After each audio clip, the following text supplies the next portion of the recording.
Assalamualaikum warahmatullahi wabarakatuh. Bismillahirrahmanirrahim. Alhamdulillahirrabbilalamin. Assalatu wassalamu ala asrafil anbiya'i wal mursalin Sayyidina wa maulana Muhammad wa ala alihi wa sahbihi wa sallim, amma ba'du. Yang kami hormati Profesor Haris Supratno selaku Rektor Universitas Hasyim Asy'ari Tebu Ireng Jombang.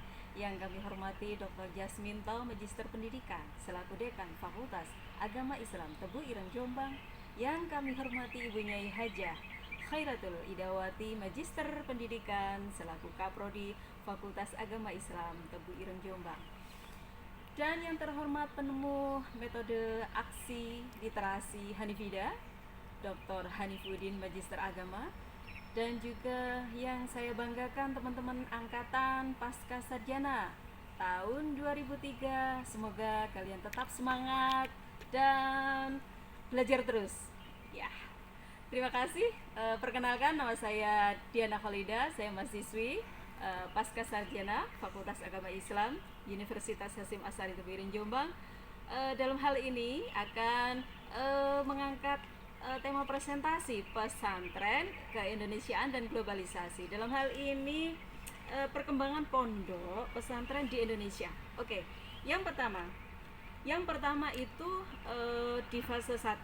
Fase 1 adalah masuknya Islam ke Indonesia. Bagaimana itu ceritanya? Nah, ini dia.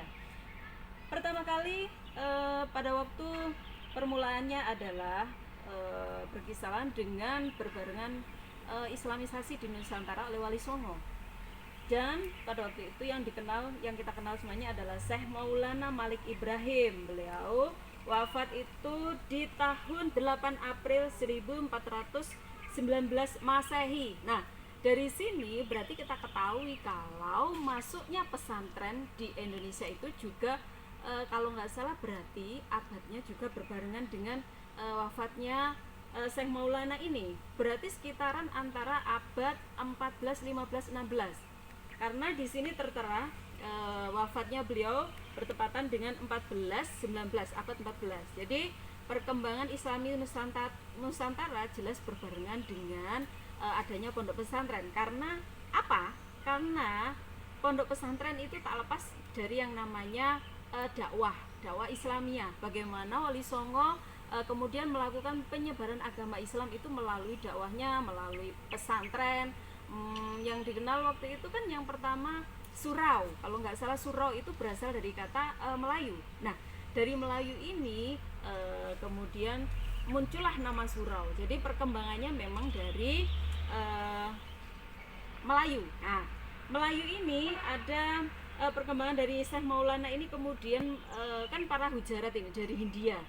Secara otomatis itu penyebaran melalui dengan dakwah dagang, melalui perekonomian.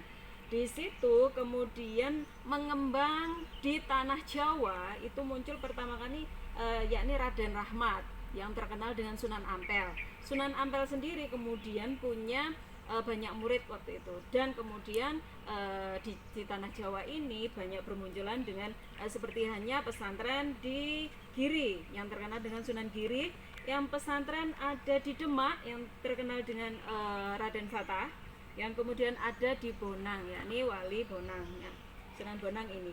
Kemudian kalau kita lihat kembali islamisasi alat ataupun transfer model keilmuannya waktu itu, melihat kondisi dan juga strateginya beliau para Wali Songo ini kemudian membawa nilai-nilai keislaman dengan cara menanamkan keimanan yang kuat melalui tablignya adalah syiar, melalui pondok pesantren atau kemudian surau-surau, pengajian-pengajian seperti itu. Lantas di fase kedua ini adalah penjajahan Belanda, di mana proses westernisasi pendidikan. Di sini ada yang namanya pendidikan politik. Waktu itu Belanda itu mengkolaborasikan, berniat untuk kemudian bagaimana pendidikan kristenisasi itu bisa masuk dalam pesantren-pesantren. Ini adalah apa ya, kalau saya boleh berpendapat, ya memang penjajahan waktu itu juga ada upaya untuk bagaimana menanamkan ideologi, menanamkan bagaimana agama Barat ini masuk melalui penjajahan seperti itu. Kalau bisa kita gambarkan, karena di sini ternyata Belanda juga apa ya, melakukan banyak upaya di pendidikan kita merubah sistem dengan apa, larangan bahwasanya kalau ada pesantren tidak ada izinnya resmi dari Belanda waktu itu akan dibubarkan. Nah, secara otomatis kalau bisa kita amati bersama di sini itu bahwasanya Belanda itu sudah secara tidak langsung menanamkan nilai-nilai agama Kristen. Nah, memaksakan dalam bentuknya seperti itu. Karena apa? Dulu ketika belum ada Belanda itu kan pesantren dengan sangat mudahnya lah surau-surau, mengadakan pengajian, dakwah Islamiyah itu sangat bebas sekali. Tetapi ternyata ketika zaman Belanda ini masuk, penjajahan masuk, itu pendidikan yang awalnya dulu berbasis pesantren itu kemudian terkendala. Dengan apa? Izinnya itu dipersulit seperti itu. Oke teman-teman, kita lanjutkan. Larangan ini kemudian merembet pada madrasah. Terus kemudian penutupan sekolah-sekolahan yang berbasis agama itu tadi. Kemudian Belanda itu khawatirnya ketika pesantren ini kuat menanamkan nilai keislaman dan nasionalismenya pada masyarakat kita, itu semakin kuat tentunya mereka akan memberontak kepada pemerintah. Nah, pemerintah dalam hal ini kan sudah dikuasai penjajah waktu itu ya teman-teman. Oke.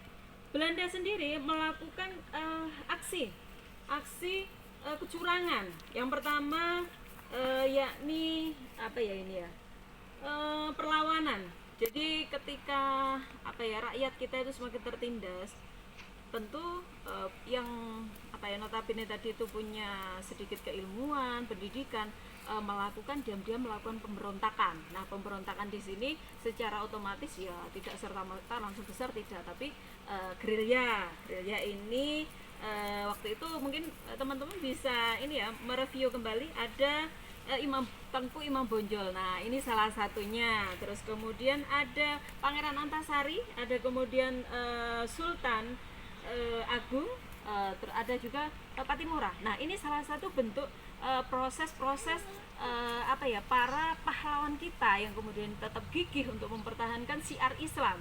Karena apa? Dengan bergerilya itu beliau tetap dakwah Islamiyah, menanamkan nilai-nilai keislaman meskipun dengan cara sembunyi-sembunyi. Oke, selanjutnya untuk fase Jepang. Ini pada fase Jepang ini lumayan ini ya, agak singkat juga. Fase Jepang ini yang pertama di tahun pemerintahan Hindia Belanda 1942, dia itu punya jargon Asia Timur Raya untuk Asia dan Asia Baru. Bagaimana sikap apa ya, seolah-olah Jepang itu bermanis muka dulu gitu kan, masuk ke Indonesia, kemudian dia itu pura-pura mendirikan lembaga KUA yang dulu itu memang di bawah naungan apa ya, Belanda, tapi setelah dirubah itu langsung diberikan oleh pimpinannya, langsung ibaratnya dikasihkan Hadratus Syekh Hasyim Asy'ari, itu langsung ini tuh ibaratnya secara halus lah. Terus kemudian ada bantuan kepada pondok pesantren. Nah, ini kemudian kurikulumnya juga ditambah dengan budi pekerti, dengan seolah-olah memasukkan unsur-unsur agama di situ. Dan kemudian ada lagi umat Islam diizinkan untuk kemudian mendirikan sebuah organisasi Islam. Namun ini proses apa ya, tidak berlangsung lama lah pada masa Jepang ini, karena waktu itu Jepang kalah dengan sekutu. Oke teman-teman, yang terakhir yakni fase kemerdekaan Republik Indonesia, yakni tahun 1945 tentunya. Oke, bagaimana kondisi perkembangan pesantren setelah pasca kemerdekaan ini? Ya, tentunya pesantren secara otomatis sudah bebas merdeka. Artinya bebas di situ, mau memakai kurikulum apapun itu bebas ya. Basic pesantren, kemudian misi misalnya pesantren klasik atau pesantren salaf, atau kemudian mengkolaborasikan antara salaf dan modern, itu zaman-zaman transisi ini sudah cukup banyak, karena di situ pendidikan pesantren itu sudah terkenal dengan non formalnya, begitu ya. Karena di Indonesia telah lahir Perpres atau keputusan bersama Seper nomor 3 1975, yang kemudian ini mengkolaborasikan bagaimana 70% itu pengetahuan umum dan 30% itu adalah pengetahuan madrasah. Jadi kolaborasi keilmuan. Jadi pemerintah berupaya untuk kemudian tetap memadupadankan antara keilmuan umum dan keilmuan madrasah. Seperti itu untuk perkembangannya, teman-teman. Terima kasih semuanya atas perhatiannya. Maaf apabila ada kekurangan. Saya akhirul kalam, wabillahi taufiq wal hidayah, wa ridwal inayah. Assalamualaikum warahmatullahi wabarakatuh. Terima kasih.